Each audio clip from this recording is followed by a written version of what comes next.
Welcome to Grounded Spirits Podcast, where we're learning how to stay rooted while flying high. And I just want to get a little deeper into what this new motto means. Because it's an oxymoron in a way, right? Like, how can you be rooted like a tree and expect to be a rocket ship and go and move past your dreams, past the stars? Like I said yesterday, they say that the sky's the limit, but it's not. It's your mind. So what do I mean by stay rooted, fly high, Grounded Spirits Podcast? I mean that as humans, having a physical body that was created by Earth, we're no different than a plant. We're not made of anything different than what is on this earth, and plants are also on this earth, so they're made of similar elements, if you will. So we have to know how to feel that in our bodies, and we have to learn how to grow roots, because believe me, as someone who always, up until I met my husband, so now, almost 6 years ago, so up until 6 years ago, I didn't even know that roots existed. I didn't know it was possible for humans to grow roots, because obviously it's not like we're trees where when we plant a root, it's that we stay there forever. Roots grow. And just as the tree grows on the other side with their branches, it's the whole so above, so below thing. So what does this mean to grow roots as a human? What I think that it means is getting in touch with who you are as a human. What are qualities about you that are purely human?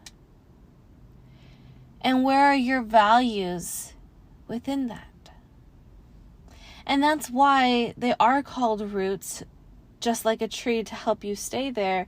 It creates stability and it creates security. This is, if you're looking at your astrological chart, this is wherever you have Taurus in, is where you need to build your roots. Because without it, you're just a floating balloon headed to space. And believe me, I was that balloon until I met my husband, and he tied me up on a fence, and I was so angry when I first met him because I was like, no, I'm a free spirit, come fly with me.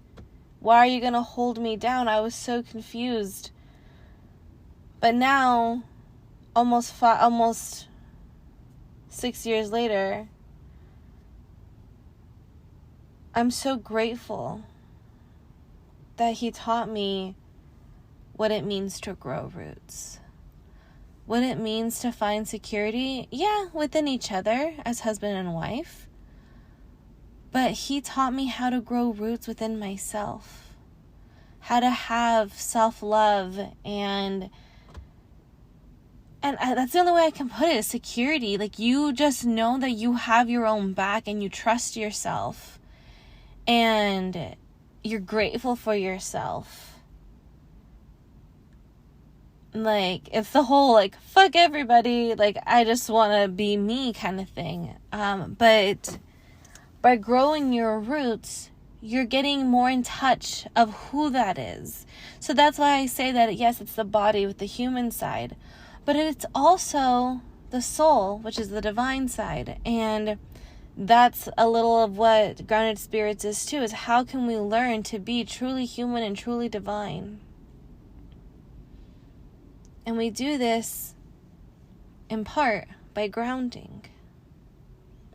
Even when it comes to speech, if you listen to some of my earlier episodes, I'm fluttering. My speech flutters like butterflies because I wasn't grounded. And my voice is an octave higher. And I still tend to ramble, so I won't put that in that category. But maybe it is, maybe on my journey of becoming grounded, maybe the tangents and the ramblings will stop. And this all comes from getting grounded and finding peace within yourself, allowing the worry to wash over you. There's always going to be 100 million things to worry about, but we can't let it get to us. We have to enjoy living life and enjoy the feeling of aliveness. And 9 times out of 10, the worries will never happen. And for that 1 in 10 chance that a worry might happen, you'll know how to solve that problem when you get there. And that's also what my husband has taught me. That there's no problem that is bigger than either one of us, and much less together.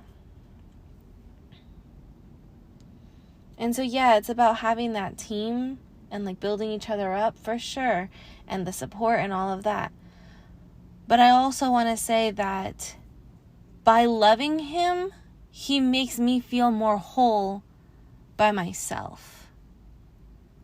So I become more independent because I trust in our love. And I don't think that is a common view, because I think that sometimes people become too independent, where you're I still want to be my own person and I'm still going to do what I want to do even if he's not okay with it. And so I think there's a delicate balance. Just like we were talking about yesterday with Anne Conway, that she believes that the body is female and the spirit is male. And it's this perfect union of light and dark coming together. It's the same thing goes with a marriage in real life. That one is still light, one is still dark. And what's cool in a human relationship is that when you're dark, you could be dark, he could be light, or he could be dark and you could be light. And it's the point of meeting halfway and having that infinity loop. I like to watch HZs.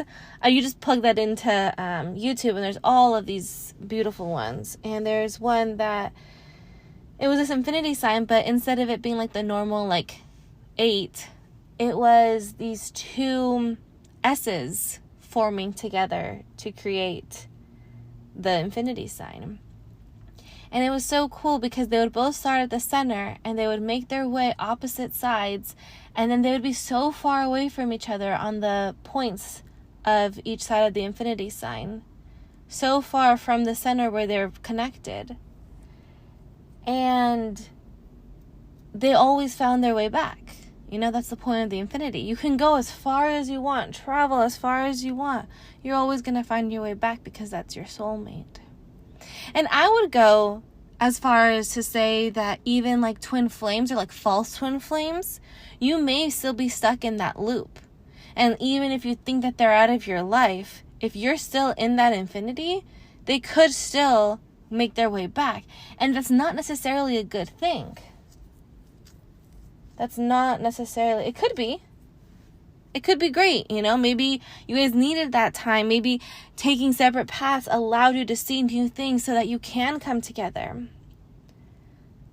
But it's not always. It might just be they needed to do their own orbit, you do your own orbit, you meet again, you figure some more stuff out, and maybe even break the infinity sign, and your karmic debt to each other is released. You can also see that through cord cutting ceremonies. So it could be something like that, where it could be months or years, and then you come back to each other.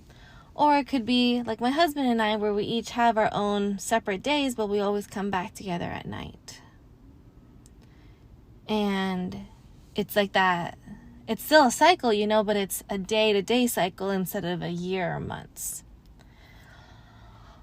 all of this to say is that whether you have met your soulmate yet or not, you're in that cycle. You have to trust that you are part of that infinity loop. That even if you haven't met them, it's just a longer year, you know? Like a longer period of time in that loop. But maybe once you meet, you won't let each other go. Or maybe it'll turn into a shorter period, like I was saying with my husband and I, where it's like the day-to-day thing instead of another 30 years or whatever. All of that to say that by finding security within yourself, it doesn't rely on having somebody. Because we all have people who care about us. Even if it's not like a significant other, everybody has somebody who cares about them. And if you are thinking, no, there's no one who cares about me, think again. It could be somebody like right under your nose where you're like, oh, I won't even count them. But they do count. Because as a human being, your body is connected to every single other human being. And that's all part of being grounded too, you know? Like, gravity holds us down. Gravity is that force that keeps us connected onto the ground. We're not out floating like balloons, even if we may feel like it, even if we... Especially hard for air signs because we tend to be airheads. Or free spirits, stuff like that, you know? And so it's just so important to be grounded. And to move slowly and intentionally and not rush through things. And what's wild is the second that you stop rushing, you have loads more time. I have been getting more stuff done in less time. Like, I've had extra time than when I was rushing from one place to the next place to the next place. So that's the whole stay rooted. So not only on this podcast are we learning how to grow our roots, how to locate our own values because we think that those are our values, not because society tells you that those should be your values, or your parents tell you that they should be, or whatever. It has to come from you. It has to come from inside what your values are. That's the grounded part. Stay rooted. Then we have the fly high part. The fly high part is, like I was saying earlier, I don't want you to shoot for the stars. I want you to shoot past the stars. I want your dream to sound so crazy that it could never happen. Like, there has to be that ounce of doubt. Because if you know 100% that it's going to happen, that means you're not dreaming big enough. Yeah, I stand by that. I'm like rethinking it to make sure that that's not too grandiose of a statement in and of itself.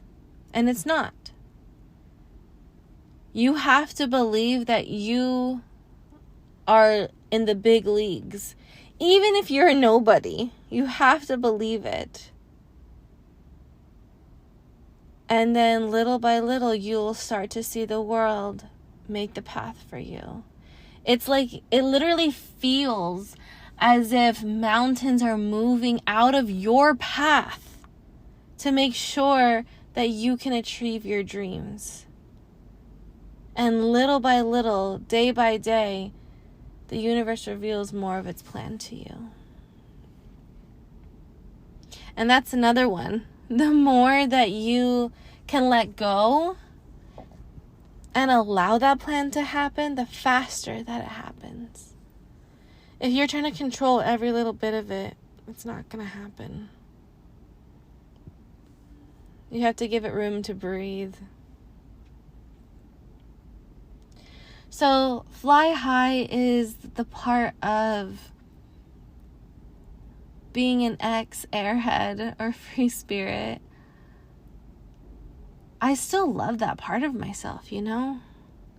And I don't want to be so grounded where I don't have that imagination or that childlike wonder. I always want to keep that. I always want to be a lover of learning for my entire life. And I want my dreams to come true. And when I achieve those dreams, I want to be able to create new goals that are even more ridiculous, that no one believes in, even after all of my success. Because that's how we grow as humans, and that's how we grow as a society.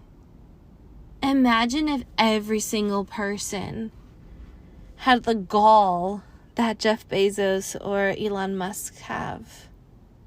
Like Jeff Bezos, when he was 30, Amazon was nothing. It was just like a little box somewhere. 4 walls. And now look at him. You know? So that's crazy. It's just that he had the audacity to dream big. And people could say like, oh, well, Elon Musk's dad, he was rich and so blah, blah, blah. Everybody has opportunities. I always think to myself as I go about my day, like, wow, I'm so lucky to be in this place. And most of the time it's for free. And I'm like, how could this have ever happened? And it's just because I just went in and looked into it, called the phone number or whatever, and then you get it for free. There's so many things out there for free. You just have to get online and take a look. You go somewhere, you look it up. May even get a job like that, you know? So that's the whole part of fly high. And of course, it's the whole weed part too.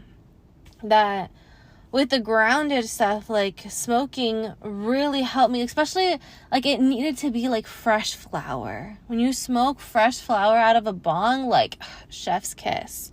Like you can feel the energy of the earth, of the flower's love entering your body. And you just get so overwhelmed with joy, it turns into peace. And you could see everything more clearly, and you can allow your mind to just wander.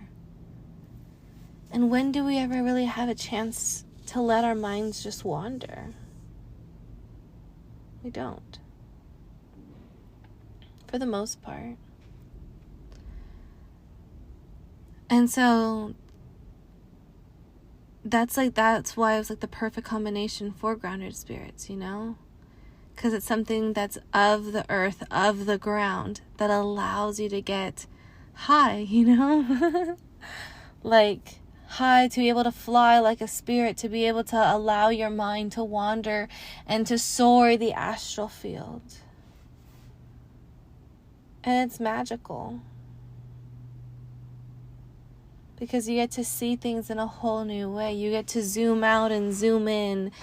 And people who have any kind of eye vision problem, it's that you've lost the ability to zoom out and zoom in on your life. And so your vision reflects it. So whichever one you are, if you need your glasses to be able to see it, if you're nearsighted or farsighted, it's whatever one that you can't see is the one that you need to focus on. When it comes to looking at your life, maybe you're looking at all the details and you're bogged down by the details, when you need to zoom out and look at all of the abundance that's in your life. Or maybe you're like me, where I took a rocket ship way up high into space, and it was amazing up there. The worldly problems did not affect me when I lived up there. And now it's my time to come down. I've built my mountain. I've achieved my mountain. I've climbed up to the very tip top and have been able to see everything. The views have been incredible. But now it's my turn to come back down and to become more grounded, to be able to share all of the wisdom that I've acquired with the world. And that's what I'm doing on here, and especially because I'm going to be talking about my dissertation on here, but because that's what my dissertation is, and my dissertation is going to be the foundation of my own school. And if you haven't followed Ela Institute on Instagram, go follow it, because that's where you'll see the behind the scenes of how the school will get built, about what we'll teach there, about everything. So go ahead and check that out. So that's like where I'm at right now. I've built my mountain. I've been to the tip top, and now I'm like coming down the mountain to share it with everybody. And it's been really hard coming down off the mountain, because it's like something that you wanted for so long and you had to let go of. But you know that it's going to pay off. And so it's also perfect, my little motto that I have now, of stay rooted and fly high, because today we're going to be talking about the chakras and the zodiac signs, and I have that thing I was talking about yesterday. We're going to talk about that at the end. But yeah, so stay tuned for that. This is like the longest intro in history, but stay tuned after the break, and we shall get into it. Bye. Grounded Spirits Podcast is a Bel Esprit production. To learn more about Bel Esprit, check out Linktree/Bel Esprit. That's BELASPRI. Okay. Last thing about Stay Rooted, Fly High. I think it's so funny that the chakras actually align to it perfectly. So, stay rooted, we have the root chakra. Fly high, we have the crown chakra, which it's like the crown, the little points or the diamonds where the crown would be at the tip top. It's like each of those is like a different light beam that like shoots off into space. And it allows you to feel more connected to the cosmos, to your fellow human being, to the plants and animals of the world. It allows you to form connections. And I think that's the whole point of being able to fly high, is to be able to step out of the box, to be able to see that you're not alone and that you deserve excellence. And it goes right in line with the crown chakra. So pretty cool there. So just like yesterday, we're going to start with soul and then move our way up to spirit. So once again, soul is inside of the body. It is matter. It is an individual. No one's going to have the same soul as you. It is infinite. You are always going to have more soul. You're never going to run out of soul. And like I said, when we're starting with the stay rooted, the soul covers the root chakra and the sacral chakra. So the root chakra, just like I was saying before with the whole staying rooted thing, feeling grounded, feeling secure, having that sense of freedom because you're so secure. And it is very much tied to material security. So financial security. But I would also throw in love there, even though love, it's more of the heart, or even the sacral, like with sex and stuff. But if you don't have a support system or somebody who will love you unconditionally, it's really hard to find it within yourself. Not impossible, because like I said, you always have an abundance of trees, and they will give you unconditional love. Of animals, great sources of unconditional love. So they don't necessarily have to be human, but by allowing these other creatures to give you that unconditional love, you will find it in humans. And this all is part of the soul, because the soul is at the heart of who you are. And I use the word heart lightly. Yesterday I talked about how I think that heart is half body, half soul. And so if you think about it in that sense, the root chakra is what allows you to build those roots that I was talking about earlier. Because turns out that you can only build roots based on love. So like your values that I was saying as an example of what a root could be, it has to be based in love. So again, looking at wherever Taurus is on your chart, Taurus is ruled by Venus. Who's Venus? None other than the goddess of love. It all comes back to love. More about the root chakra. When it's balanced, you'll feel safe, secure, centered. You'll have a strong sense of belonging. You'll feel grounded and you'll feel patient. And the sense of belonging kind of hit home for me right now, because I thought that that's what my dissertation was going to be about for the longest time. But now that I have found this framework of the soul, body, mind, and spirit, it's shifted, because if you don't feel like you belong, it's because you think that you're too weird or that you won't be accepted. It's going back to that unconditional love thing. And so in order to feel like you belong, you just have to belong. Because being human innately gives you that belonging. I got to Pilates a little earlier today. And if you were curious about yesterday, I'm going to talk about how I did smoke before I worked out today. And so I'm going to talk about that in a little bit. Probably when we get to the body part. But I got there a little early today, and I was able to just like watch the cars go past the studio. I was just like staring off into space. There's this great word, and I don't know it right now because it was Japanese. But maybe I'll like put it in the caption or something, if I remember. If not, just like look up Japanese word that means to get somewhere early so that you can have time to soak it in. And it's part of like that slow living where you give yourself time to enjoy the experiences that the earth can provide you to feel more human. And so I'm sitting in my car watching all these cars drive by.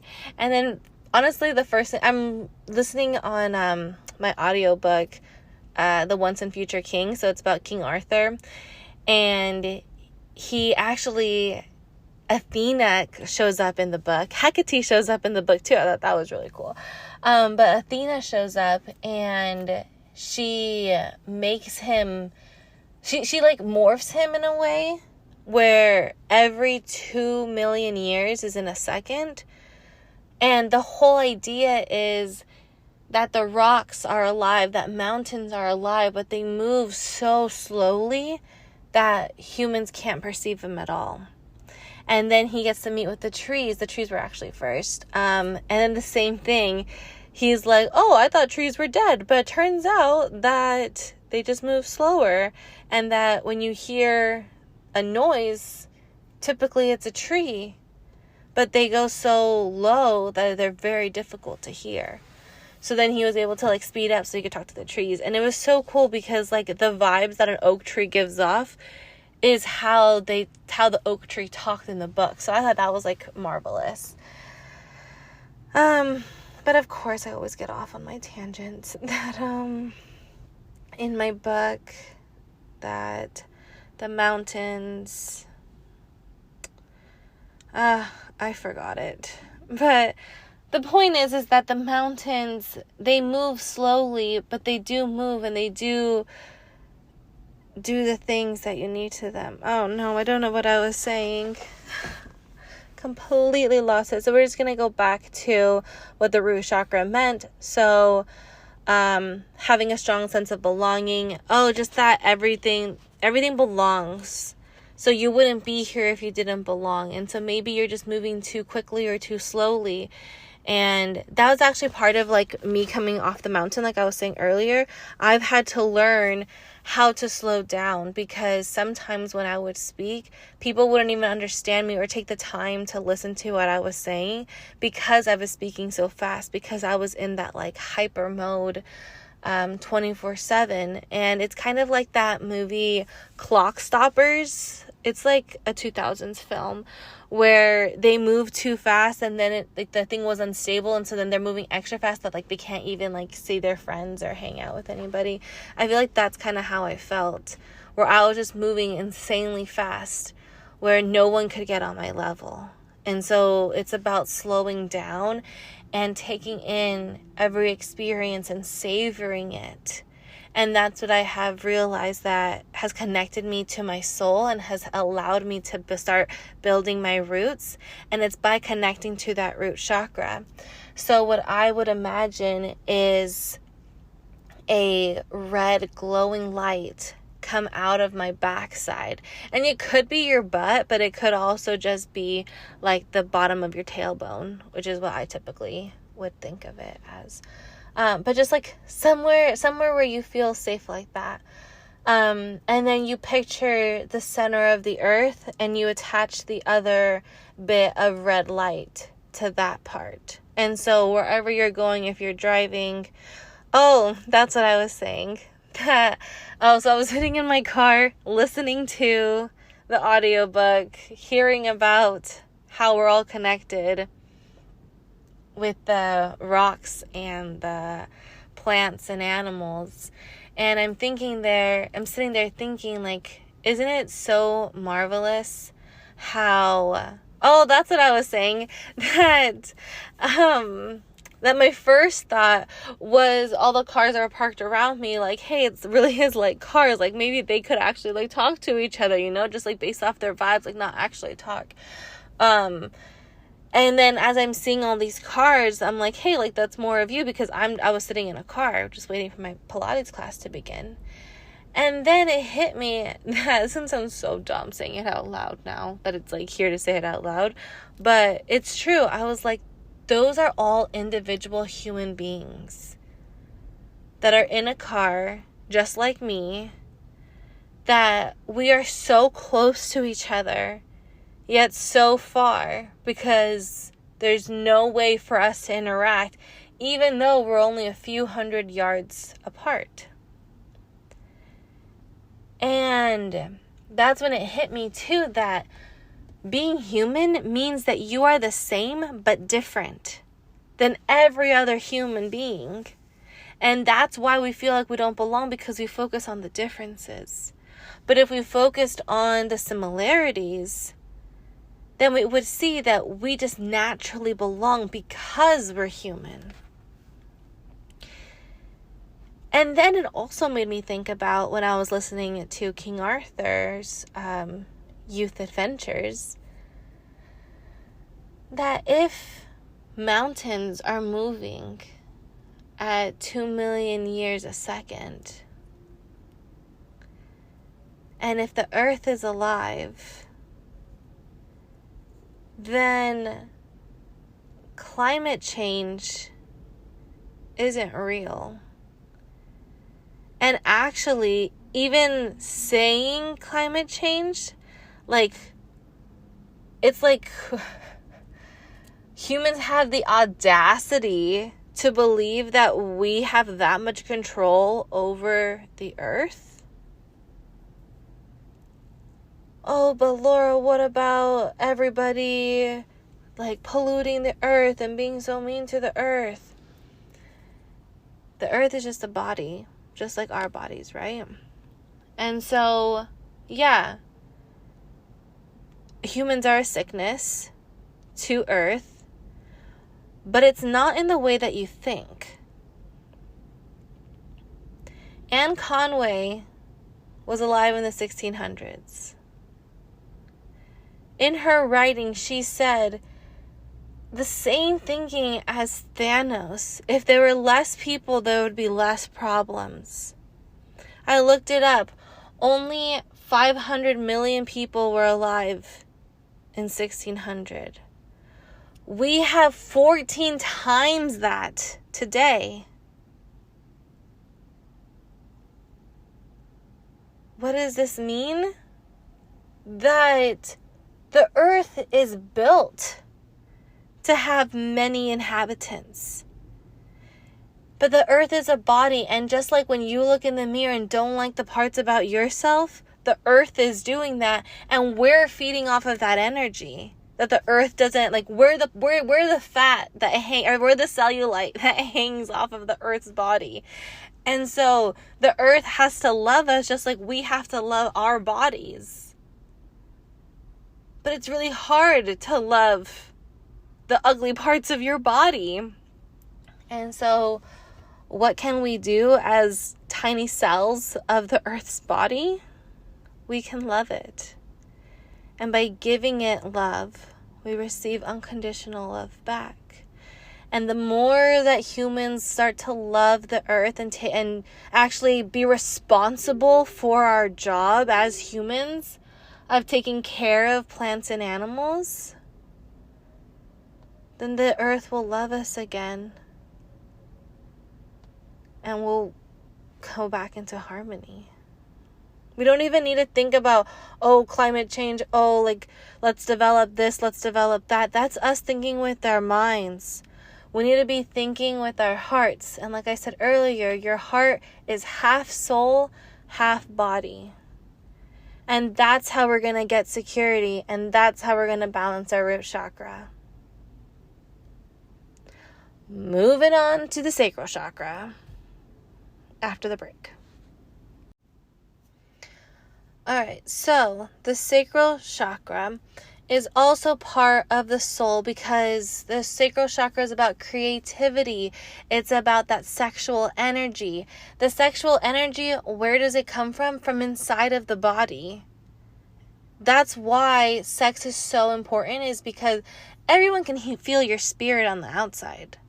But only the people that you have sex with can feel your soul on the inside, can see your most vulnerable, individual piece of God that you have. It can only be presented to somebody through sex. So that's why they say, don't have sex with everybody. But the thing that those people don't understand, that sounds mean, those people. But honestly, those people don't understand is that we also, as humans, have the power to differentiate between love and lust, between emotional versus purely physical. And so you can't, the only way to show somebody your soul is through sex, but you don't have to show them your soul by having sex. You can close that up. Check out where Cancer is on your chart and how to do that. If you do that, then you don't have anything to worry about. On the flip side, if you've been closed up for so long, it's super hard to open up once you do want to start sharing your soul with somebody. No one talks about that part. And it takes so much work to be able to open up that side of yourself, to be able to get that vulnerable, to be able to share that part of yourself with somebody. And so it all goes back to that heart component. Half body, half soul. And really wanting to have that sense of belonging, having that kind of love. And really cleansing the womb space to be able to allow creation. This is like a black hole. Soul, you bring, if you're a woman who wants to have kids, you bring the spiritual, your womb is a portal that gives souls physical bodies to be able to inhabit the earth. Isn't that wild? Like, when does the soul enter the body? How could we even devise an experiment to figure that out? I don't know. Maybe when I think about it, I'll let you know. I mean, for that to rhyme, but that was kind of cool. Okay, so that was the sacral. Now, moving on to the next, which is mind. And mind is the solar plexus. Wait, really quick though, for sacral, when you have a balanced sacral chakra, you are very passionate. Passion is like one of the main components of the soul. You're very creative. I put creativity under spirit because your creativity is what needs to like go out there. But where does creativity come from? It comes from inside, and then the spirit, like the air, disperses it. But it comes from the soul. Healthy libido. So you're human, your physical body, like there's so many I wouldn't say ancient writings, but they're not that ancient. There's so many writings of a long time ago, of like very religious writings, let's say it that way. There are many older religious writings that talk about like the carnal desires and how sinful these carnal desires are. And it was so funny. Oh my gosh, this guy named Zara Jacob, it's like Jacob with a Y. He is Ethiopian, I believe. And he wrote this in the 1600s as well. My class that I'm taking is from the 1600s to the 1700s, so everything's going to be from in there. And he went after, like, I don't know how they didn't kill him, to be honest. He went after the two biggest religions of then and now, Islam and Christianity.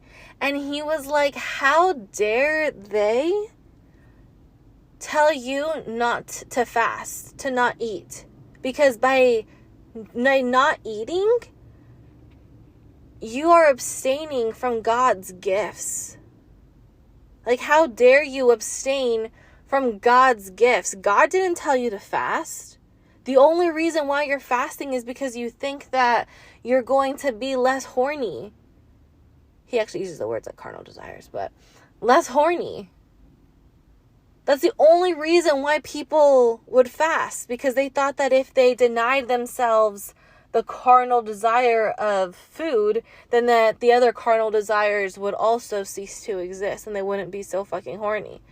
But the thing is that I think that you have to allow yourself to be open to that part of yourself. Because as someone who turned it on and turned it off, and now turned it back on again, I know what it's like to be both. To be super horny all the time or not be horny at all. Like, I stopped having my period for 5 years. It was really 4. For a long time, because I had turned off my sacral chakra. Like, I literally could like flip a switch and I turned it off. But the thing is that once I turned it off, it was hella hard to turn it back on. But yeah, like, you're supposed to want to have sex. Like, that's part of being healthy. So it's just a matter of knowing how to open it and close it as far as like letting people into your soul. Okay, next is being optimistic and open. All right, moving on to the solar plexus, which is part of the mind. And the reason why I grouped it here,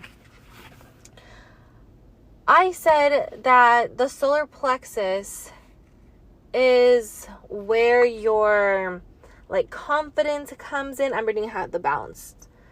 I'm reading all this from my book, by the way. It's called Unlocking the Chakras, a guided journal for self-awareness by me, Laura Lynn. You can get it on Amazon.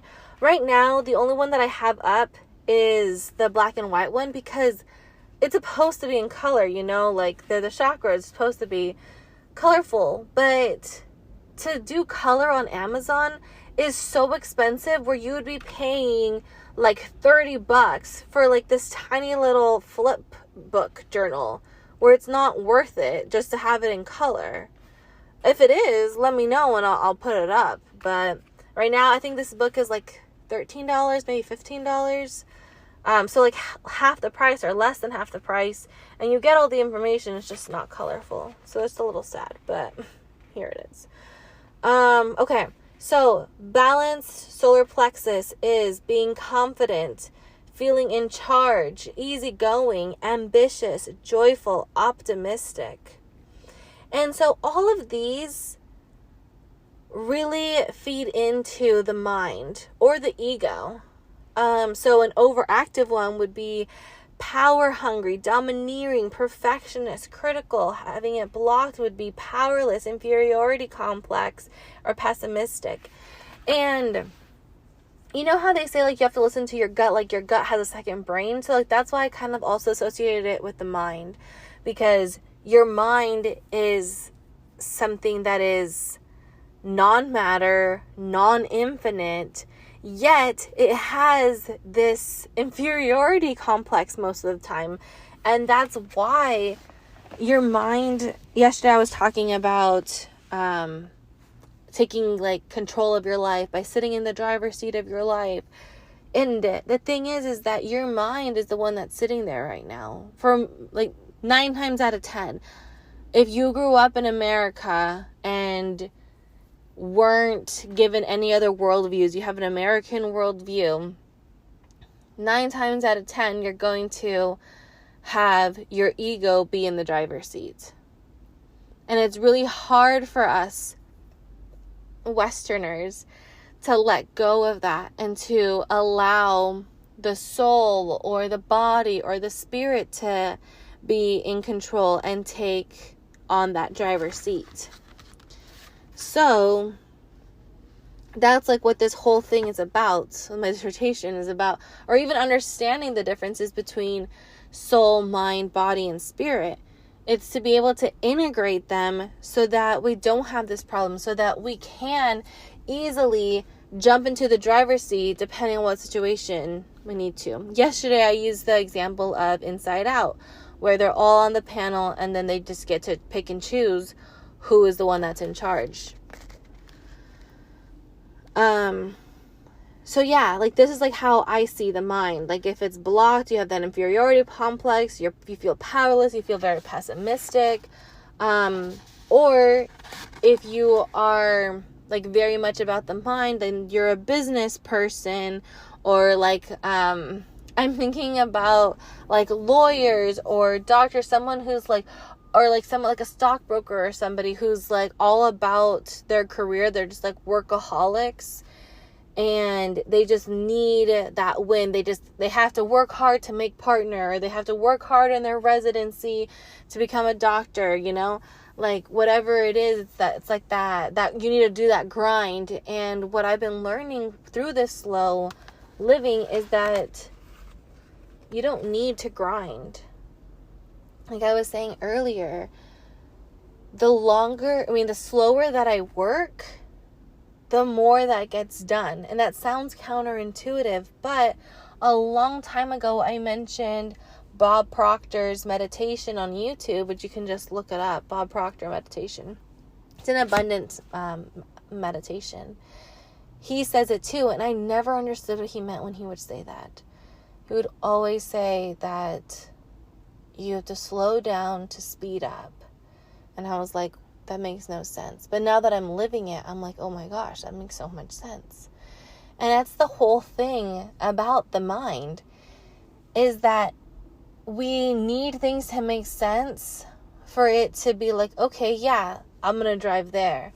But the mind just has to learn to trust its backseat drivers and like give up the wheel and trust that soul is going to get us to where we need to go, or body is going to get us to where we want to go. That it doesn't have to all rely on the mind.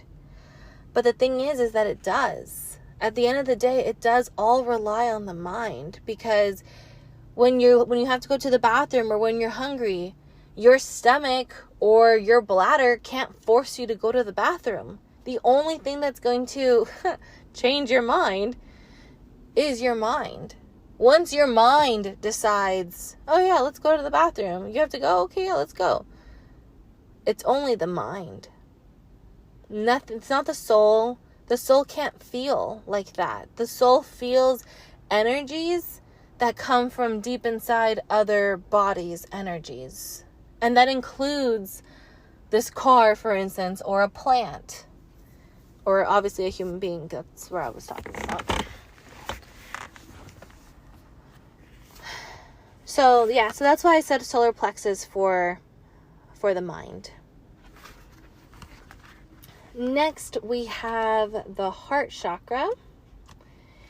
And the heart chakra, it reads here that for the heart chakra to be balanced, it is compassionate, tolerant, warm, generous, open, full of joy, peace, and happiness. And so I said that this was part of the body. So in the body is obviously where we have these chakras. And so the heart chakra can feel another open heart center or closed heart center. So next time that you hug somebody, see if you can feel their energy, and in turn give them your energy. I'm really good at detecting their energy, but I always forget to send them my energy. What if they just need my energy to then send me my energy, you know? But someone who is really good at always giving their energy when they give hugs is my dad. And he is a Cancer moon. And so I feel like he's really good at that intuitive body feeling. I don't know how else to put it, but actually this was how I even came up with this system and the chart that is on Instagram that I'm talking about right now.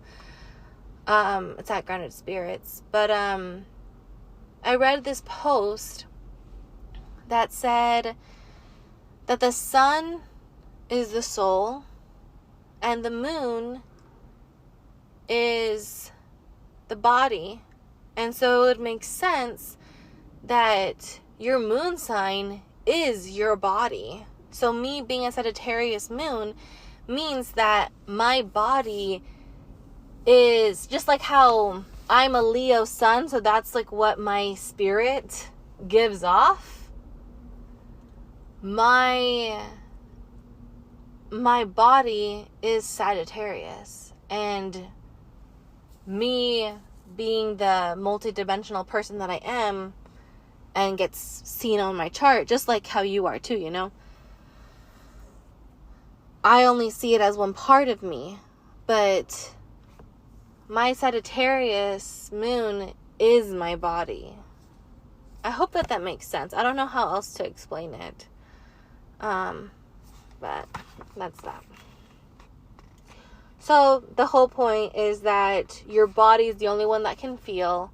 Your mind can't feel. Your soul can feel if the energy is open or not. It can feel that, it can sense the energy, but it can't feel the way that you can feel the touch of someone's hug, or how sometimes you get goosebumps or butterflies depending on who you're hugging, or sometimes your heart will just glow. I talk about that in my book Monterey, so you can check that out on Amazon too. Yeah, so that's the heart. We'll talk about the blocked one really fast. So if your heart chakra is blocked, it means that you lack empathy, that you're bitter, hateful, have trust issues. Oh, that's a good one. The body also stores all of your trauma, and it stores it not for you to feel stuck in it in your past. It stores it because it was so hurt that it doesn't want to repeat that. And so it's going to remember it so that it can protect you better next time. But the thing is that you have to teach your body how to process the trauma and be able to keep the golden nuggets and get rid of everything else. Because all of that extraness just ends up as fat on your body. And so the second that you start processing your trauma, you'll be pooping and farting like crazy, and you will drop 2 to 3 dress sizes or pant sizes in an instant. And once again, I can say this because this is exactly what happened to me. On Christmas Day, I took 2 shots. 2. And then I was sick for a week. And so everyone's like, oh, you can't handle your liquor. Like, no. I have always been the girl to be able to take multiple shots of anything, mix it with beer, with wine, it doesn't matter. My body has always been really good at like alcohol. Now, especially now that I've been working on myself so much, and I just am at a higher frequency, like I can't even get drunk anymore. Like I could drink all night and not get drunk. So the fact that 2 shots sent me into a complete purging rage, it was a spirit. I wouldn't say it was a spiritual attack, because as I was drinking the alcohol, I told myself, like, I want this alcohol to go into my body and like purge me of any trauma that it doesn't need anymore. The whole rest of the night, I was throwing up. Just could not stop throwing up, could not keep anything down. I was throwing up the bile. Like, that's the only thing that could come out. I was so sick for an entire week. I couldn't do anything except for lay there. I couldn't even turn on the TV to have the TV on as I just laid there. I was like, I really felt like I was dying. But after it, I have felt so amazing.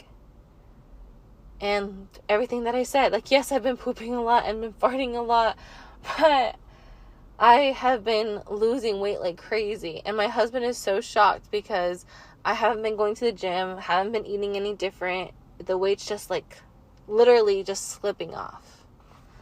And that goes back to part of the body, part of the heart, and having like these different kinds of issues that you just need to let go of, and you have to tell your body to trust you. Oh, this is what I was going to say. I went to the Angel Stadium a couple of weeks ago to go see the Monster Jam. And if you haven't gone to a Monster Jam event, like, you have to go. It's literally the most fun that I've had in a really long time. Like, the energy there was just incredible. But anyway, at the Angel Stadium, we were like all the way at the tip top. And at first we were like, oh man, these are bad seats. But honestly, they were so good. Like, you want to be up at the top because then you can see everything, all the angles, you can see everything from up there. And then it started raining and we were the only ones under like the little roof that they had there. So it worked out perfectly. But the point is that I'm deathly afraid of heights. So first of all, even walking up there, I was freaking out. Then we get up there and I literally feel like I'm just like on the edge of concrete. Like it was just so unsettling because at any moment this thing of concrete that's supposed to hold my weight and everybody else around me up hundreds of feet in the air, maybe like 100. I was like so scared, and I just kept telling myself, okay, you're grounded, like just keep, like, let's bring it down, like calm down, you're okay. You have to trust. I had to trust that whoever built Angel Stadium did a good job, that I wasn't going to fall from way up there. And as I was doing this, I started feeling like the bubbles started coming up. So like I was like burping. I don't think I actually farted there. But I did start burping because like that's energy that was trapped, that I'm now letting go of that fear, letting go of that anxiety. And so they come up as bubbles. I don't know if this happens to you, but it happens to me all the time. Like when I smoke, I burp a lot because all of the energy that comes out, or like how I was saying yesterday, like on that Frankenstein one, what's it called? Goosebumps with Justin Long. And there's the guy who's like throwing up the worms, and that's literally how it feels like when you're throwing up energy. And a lot of times it would happen to me when I was high. All right, so okay. Then with the heart chakra, now an overactive heart chakra is someone who is codependent, self-sacrificing, give too much, needy, or overextending. The only time someone's needy is because they are giving too much and not receiving enough in return. And so the only way to stop that is to go back to the root chakra and like have that sense. It's like going back to your soul, you know, like having that sense of security within yourself, knowing that you don't need anybody else, but people are going to want to be there for you, and you're going to want to be there for them too. And so that's why it's that heart chakra. It's like the lack of security when it comes to love. And so you can always go back to the plants. The plants will always love you, and you'll be surprised.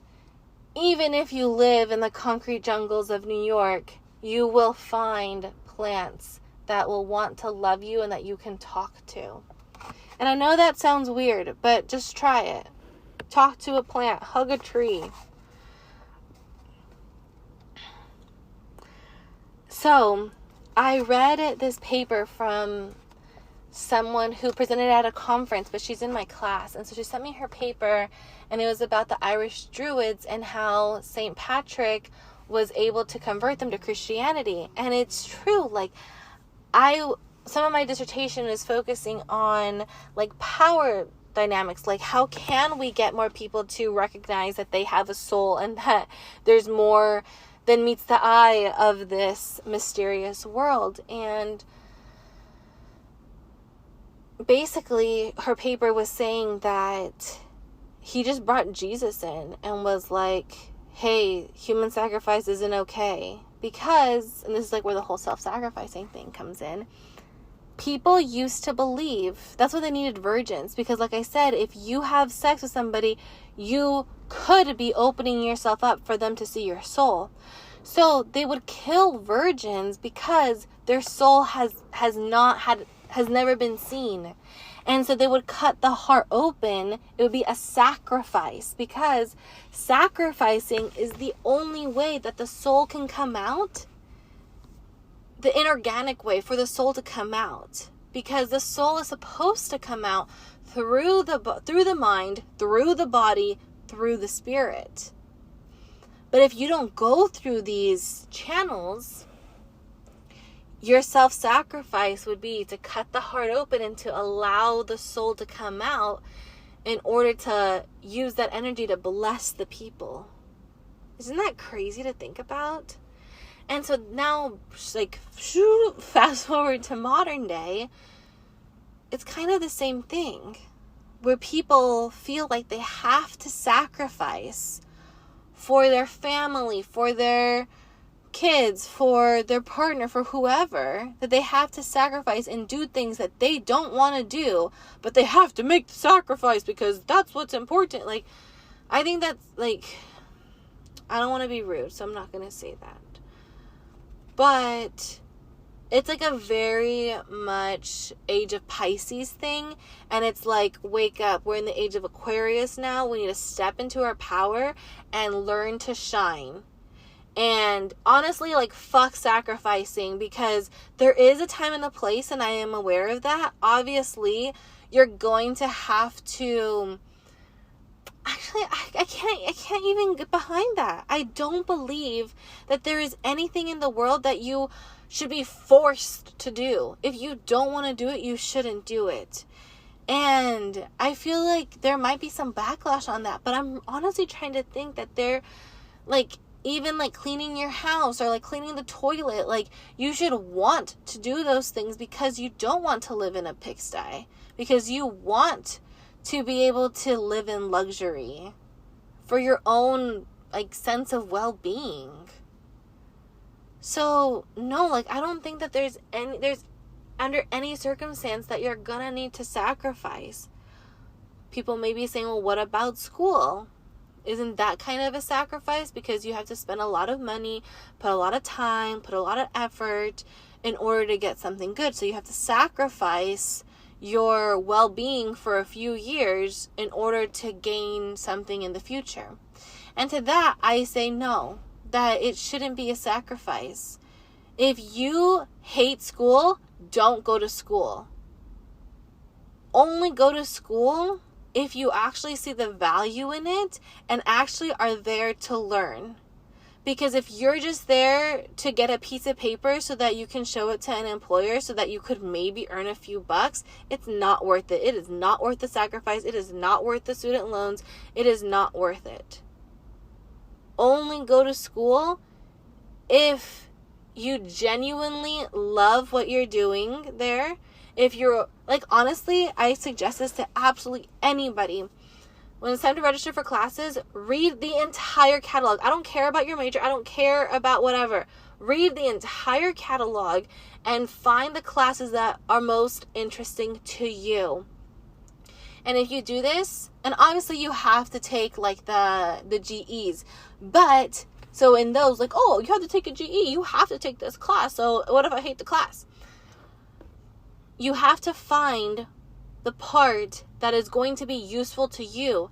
And nowadays, back in my day, you would be told you're going to write a paper on this, and this. Nowadays, especially in college, it's so much more open-ended where you could even ask the professor, like, oh, can I like spin the paper to write it on this topic or like whatever, you know? One time in college for an English class, now that we're talking about it, I had just learned how to web develop, and I asked the professor, instead of writing an essay, can I make a website for it?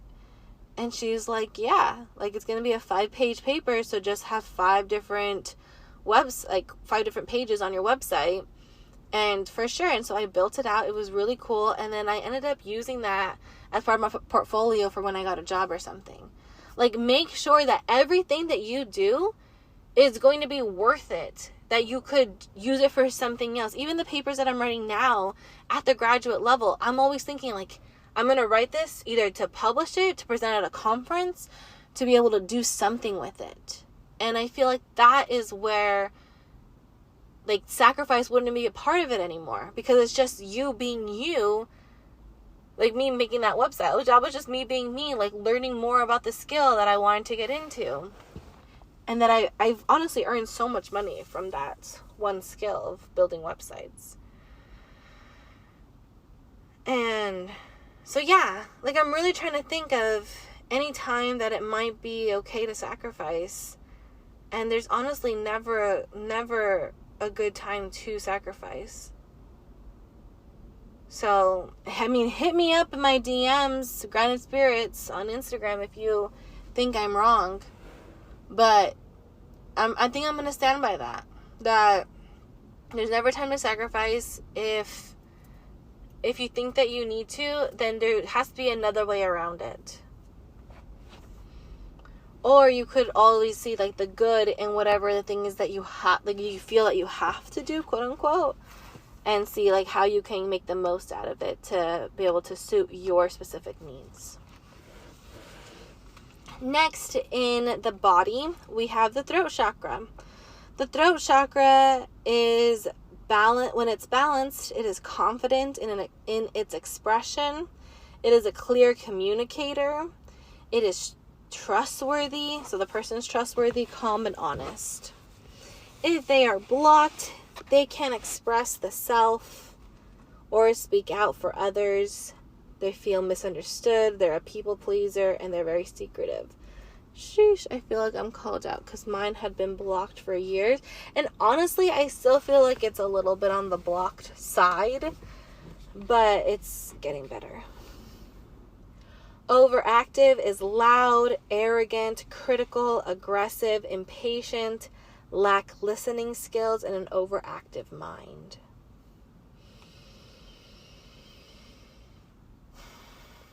That's interesting that it says overactive mind, because then that makes me think like, should I have categorized it in the mind with the solar plexus? But I still think no. Because when it comes to the overthinking, I don't think that it's the mind's fault for that overthinking. I think that it's the anxiety that the body holds that is then impacting the mind to feel that it needs to overthink when it may not necessarily need to. So yeah, I think that the throat really is in the body, because once you can get rid of those anxieties, then yeah, honestly, that's what it is. Because I was just thinking about it right now. Every time I go on a tangent, it's because my mind is like constantly checking to make sure that everything that I'm saying isn't going to make me sound ridiculous.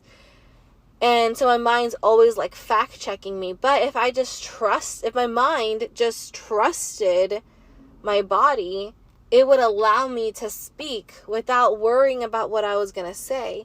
The same thing goes in all throughout school. Even when I became a teacher, I would tell my students this too, that I can't read.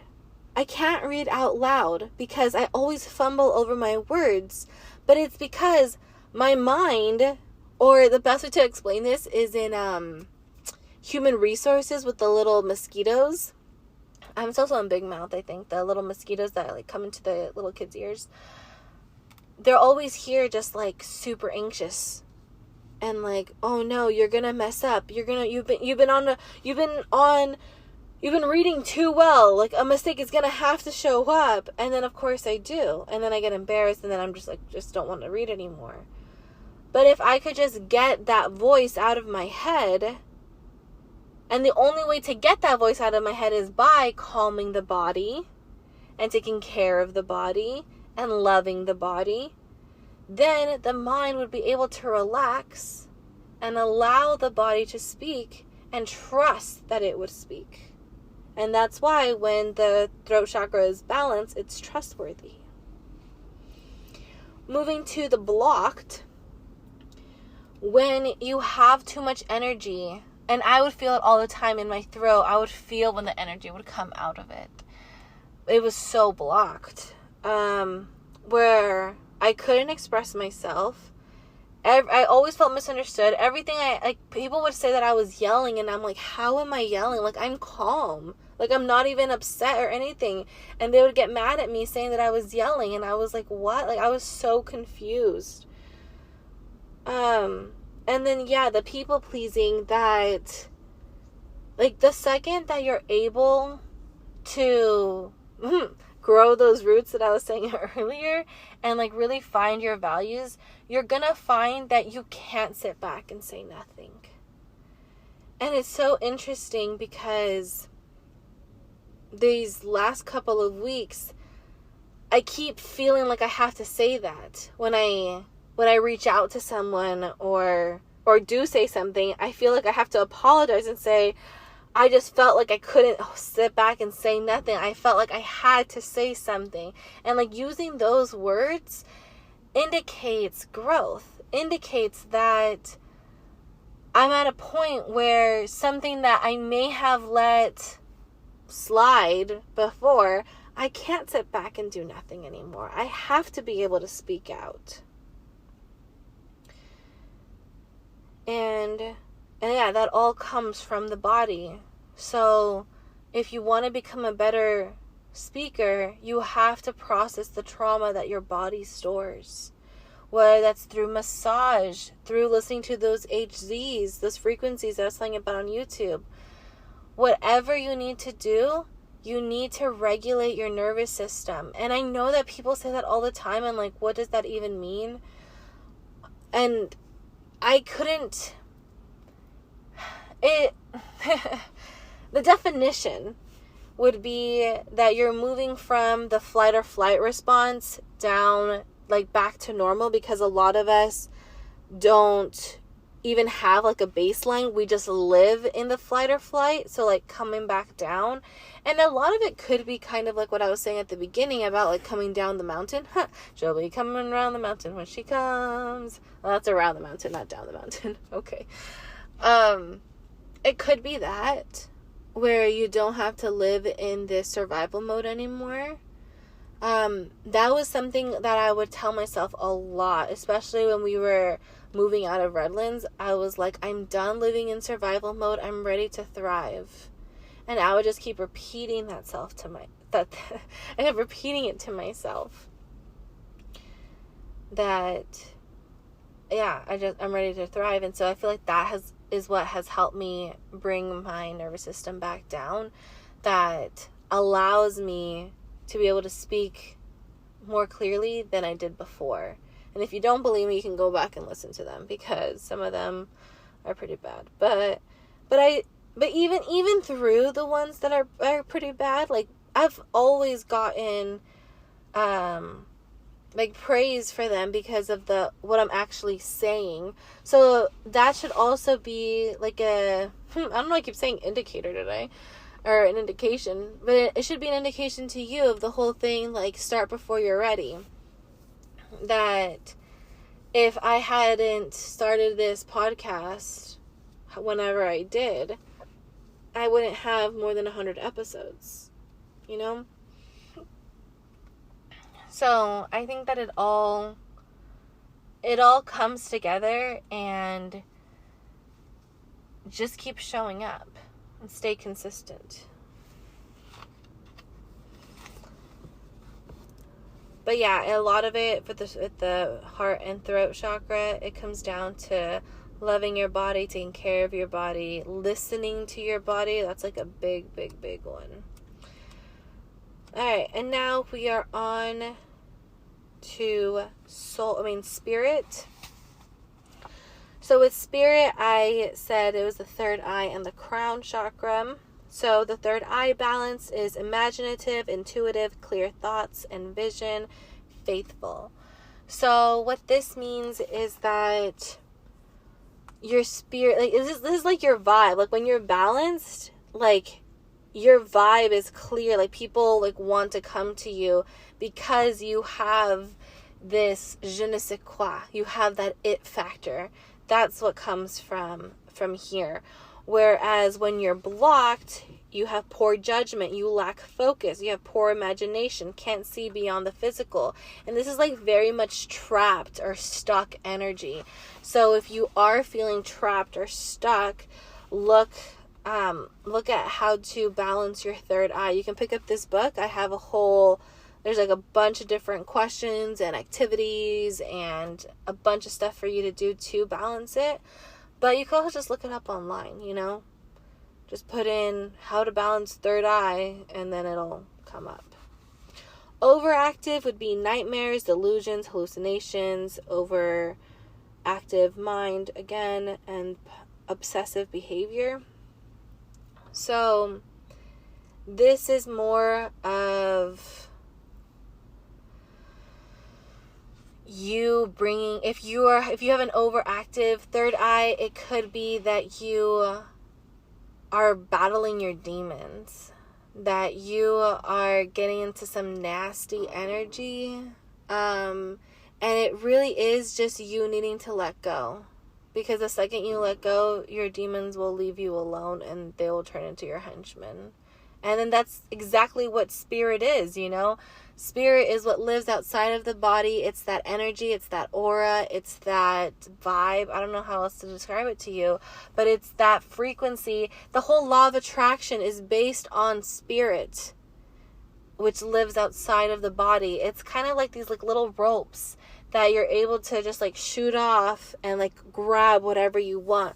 For the longest time, I had this vision of this like vault full of money, kind of like in Harry Potter, for instance. And then my spirit guides would keep telling me, like, this is your money, like, this is all yours. But at the time, I was not starving. I never not had money for food, but we were really poor. Like we were broke, and I would get so frustrated when I would get high and get these visions of this vault full of money, of my spirit guide saying, just please take it, like begging me to take the money. And I'm like, I don't know how to take it. Like, I don't know what you mean. Like, because when I would try to take it, like, physically, it would be like a hologram or something. Like, it's not of the physical, so my matter can't grab to something of non-matter. But now I understand that I had to grab it with my spirit. The only thing that can grab money is spirit. And that's why they say that, like, money is just energy. It's just flow. It's just a flow of energy. And that's why only spirit can grab it. So now I know how to grab money and hold on to money, and, like, money is not a problem as much as it was before. Like, we're not living paycheck to paycheck anymore. We're okay. So it all comes from spirit. And so part of that is developing that third eye to be able to see the things that you need to see while still keeping the mysteries of life. And that's what I learned a lot about while being high. Like, weed really taught me how far to see into the future and what things to see and what were the bits that were going to help me develop the reality that I wanted, that I still want. All right, we have just enough time for the last one, which is the crown chakra. And again, this is part of the spirit. So when it is balanced, it has strong faith, it is wise, universal love, it is intelligent, aware, has understanding, and has a sense of togetherness. When it is blocked, it is depressed, or like depressed, has learning difficulties, has a weak faith, anger at the divine, brain fog, or disconnected. If it is overactive, it is dogmatic, judgmental, spiritually addicted, and has nightmares. So basically, the crown chakra is all about, like, that togetherness, about, like, coming together and having that sense of belonging. And so that's what's so cool about these two different structures, is that soul and spirit are very similar. They're both of God. But I would say that soul is more God, mind is more Jesus, body is more human, and then spirit is more Holy Spirit. So you do have the divinity, and then the extra one, or like the Trinity, and the extra one is your humanness, the body. And so with that, the crown chakra is about coming together, about that union, about that unconditional love, much like the root chakra. And so they join together. It's that loop, just like with the soul and spirit. So you go soul, mind, body, spirit, coming outwards in like a circle, or like a Russian doll, like I was saying yesterday. But what's interesting is that the center is the same as the outside. So once again, it's that loop. So yeah, when you develop your crown chakra, you don't feel alone. Even when you are by yourself, like physically by yourself, you don't feel alone, because you know that the universe is watching out for you, God's watching out for you, Jesus is watching out for you, the Holy Spirit's watching out for you. And if you're not Christian, whatever other religion that you believe in, or even just like if Hecate's watching out for you, or I don't know how to say her name. It's like Weridan. I don't know. But she's been coming to me a lot lately. Corridon? I don't know. She's Irish, I believe. And so whoever comes to you, know that they are meant to guide you, and to just accept their love. I feel like that's the hardest thing of this all, is to accept others' love, because I feel like we've been conditioned to believing that we have to create our own love, but you can't create love. You just have to feel it. Love is already here. It's already all around you. It's just up to you to feel it.